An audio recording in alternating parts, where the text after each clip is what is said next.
The Paradise Cove Inn had been in my family for 3 generations. It wasn't the biggest or fanciest hotel on Crystal Bay Beach, but it had something money couldn't buy: heart. Every weather floorboard, every salt-kissed window, every worn cushion in the lobby told a story of family vacations, honeymoon couples, and summer memories that spanned decades. I'm Maya Chin, and this hotel is more than just my inheritance. It's my legacy. My grandparents built it in 1962. Immigrants who arrived with nothing but dreams and determination. They started with just 10 rooms and a tiny restaurant serving Grandma's legendary coconut pancakes to sleepy fishermen at dawn. My parents expanded it to 30 rooms in the 90s, adding a second floor and the wave-watching deck that became famous for marriage proposals. I grew up in Suite 12, doing homework at the front desk, learning hospitality from the ground up. Every guest was family, that's what Dad always said. When Dad passed away last year, Mom and I kept the hotel running, just the two of us. It wasn't easy. The big chains were moving in, offering standardized luxury and corporate efficiency. But we had our loyal guests, families who'd been coming back for generations, who knew that true hospitality couldn't be franchised. Then I met James Harrison at a local business association meeting. He was charming, passionate about sustainable tourism, and seemed to understand the value of family-owned businesses. We fell in love over long walks on the beach and discussions about preserving the character of Crystal Bay. I should have known it was too good to be true. The Harrisons, as I soon learned, were hotel royalty. Horizon Resorts, their international luxury chain, was worth billions. James's parents, Richard and Victoria Harrison, didn't just own hotels. They devoured them, buying up prime beachfront properties and transforming them into identical glass and steel monuments to excess. Our wedding was a society event at their flagship resort in Singapore. I wore a designer dress that cost more than our hotel's annual maintenance budget, feeling like an actress in a play where I didn't know my lines. "Welcome to the family," Victoria had said, air kissing my cheeks. "We'll have to do something about your background, of course. Perhaps a position in our PR department." I'd smiled politely and kept the Paradise Cove Inn's books hidden in my desk drawer. The first year of marriage was a delicate balance. James split his time between working for his family's company and helping me modernize our hotel's systems. He seemed to respect my dedication to preserving Paradise Cove's character, even as his parents made thinly veiled suggestions about upgrading to our standards. Then came the family dinner that changed everything. The Harrisons had invited us to their penthouse overlooking the bay. Mom was working the front desk as usual, so it was just James and me. Victoria had arranged the dining room like a corporate boardroom, complete with presentation materials at each place setting. "We have exciting news," Richard announced as servers poured $100 per bottle wine. "Horizon Resorts is expanding into Crystal Bay." My heart stopped. James squeezed my hand under the table, but wouldn't meet my eyes.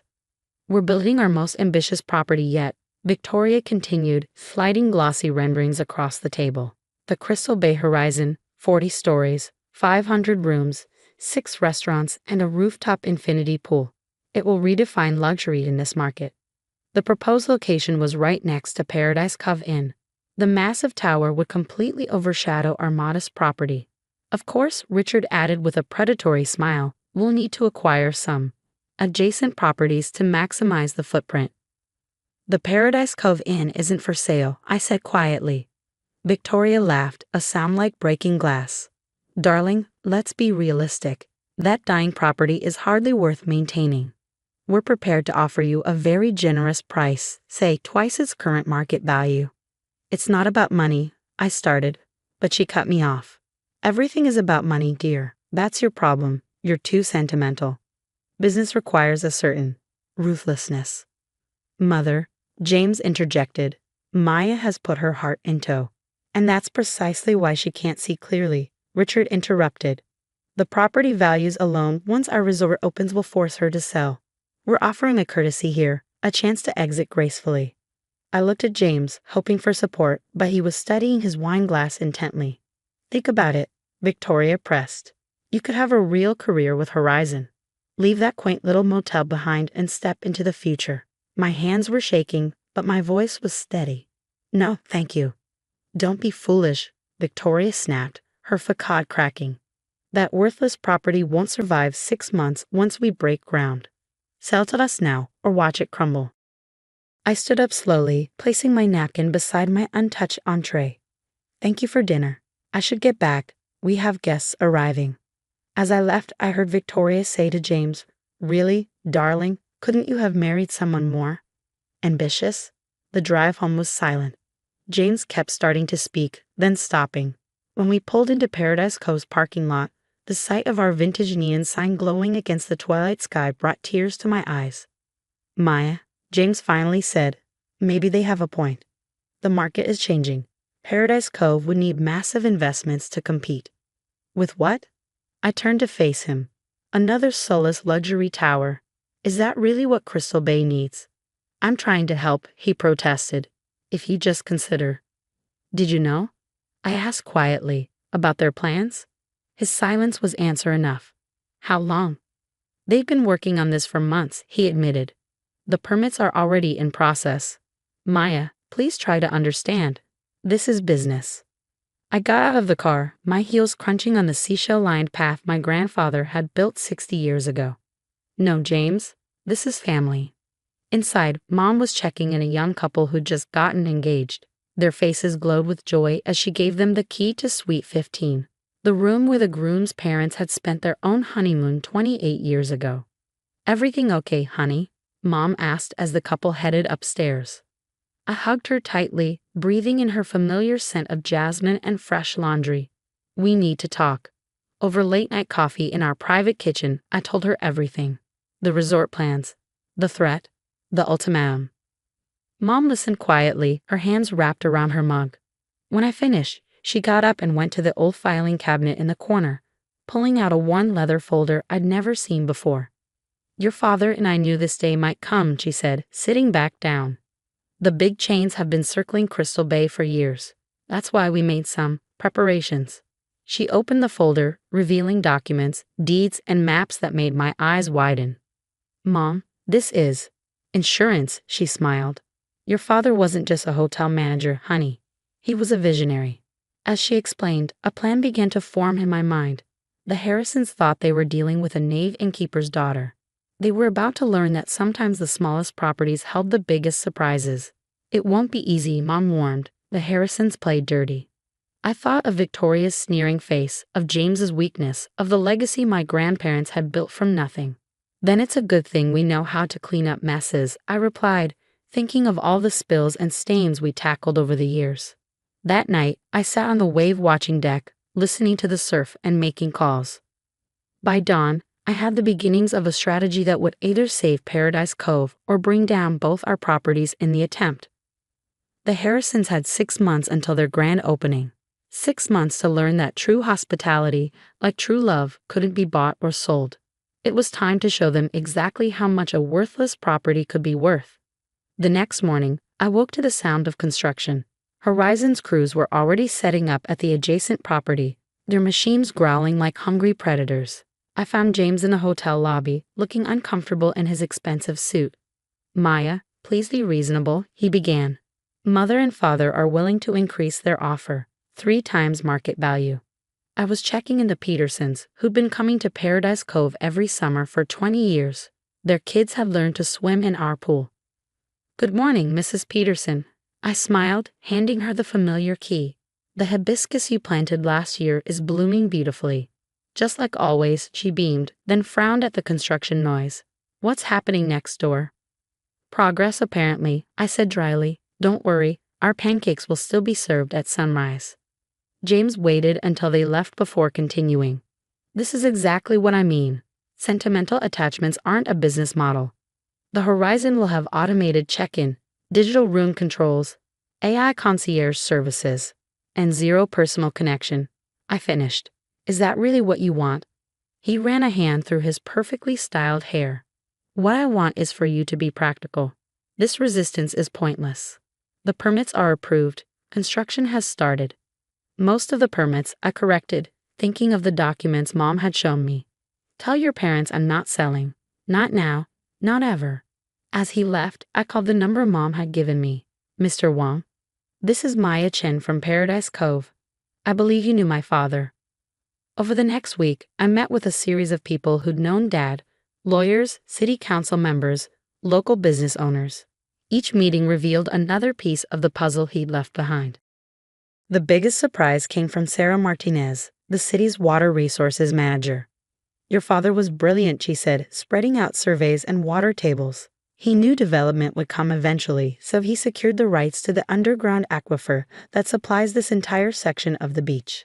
I studied the maps with growing amazement, so any major construction would need your permission to access the water supply, she grinned, and that's just the beginning. She was right. Dad had spent years quietly acquiring easements, rights of way, and strategic slivers of land throughout Crystal Bay. None of them worth much individually, but together they formed a web of legal control over key infrastructure points. Victoria started sending increasingly aggressive real estate agents to our door. I had Mom handle them while I put our plan into motion. First, I contacted every small business owner in Crystal Bay who'd been squeezed out by Horizon's previous developments. Their stories painted a pattern of broken promises and strong-arm tactics. Then I reached out to environmental groups concerned about the resort's impact on the delicate coastal ecosystem. Dad's research on water tables and erosion patterns proved invaluable. But my master stroke came from an unexpected source: our longtime maintenance man, Carlos. "Miss Maya," he said one evening, "you should see what they're doing with their foundation work. My cousin's on their crew, and the photos he showed me made my blood run cold." Horizon was cutting corners on critical structural elements, rushing to meet their ambitious opening date. I took the evidence to Amanda Chen, an old family friend and the city's top construction lawyer. "This is serious," she said, reviewing the documentation. "If these modifications aren't properly permitted, how long to prepare the injunction?" She smiled. "For Robert Chen's daughter, I'll have it ready tomorrow." The next month was a blur of legal maneuvers and countermoves. The Harrisons threw money and lawyers at every obstacle, but Dad's meticulous groundwork held firm. Victoria showed up one morning, perfectly manicured, rage in every step. "You ungrateful little gold digger," she hissed. "After everything we've done for you? You mean like hiding your development plans during my wedding?" I kept checking in guests, refusing to give her the satisfaction of my full attention, or trying to bully me out of my inheritance. "We made your cheap little motel famous by association. James threw away his reputation by marrying the help, and this is how you repay us." I finally looked up. "First, I'm not the help. I'm a third-generation business owner.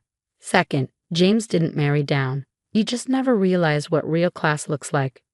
She left in a fury of designer perfume and threats. That evening, James moved out of our suite. "I'm sorry," he said, packing his limited collection of casual clothes, "but I have to think about my future in the company." I fingered my wedding ring. "And what about our future?" He couldn't meet my eyes. "Maybe after you sell."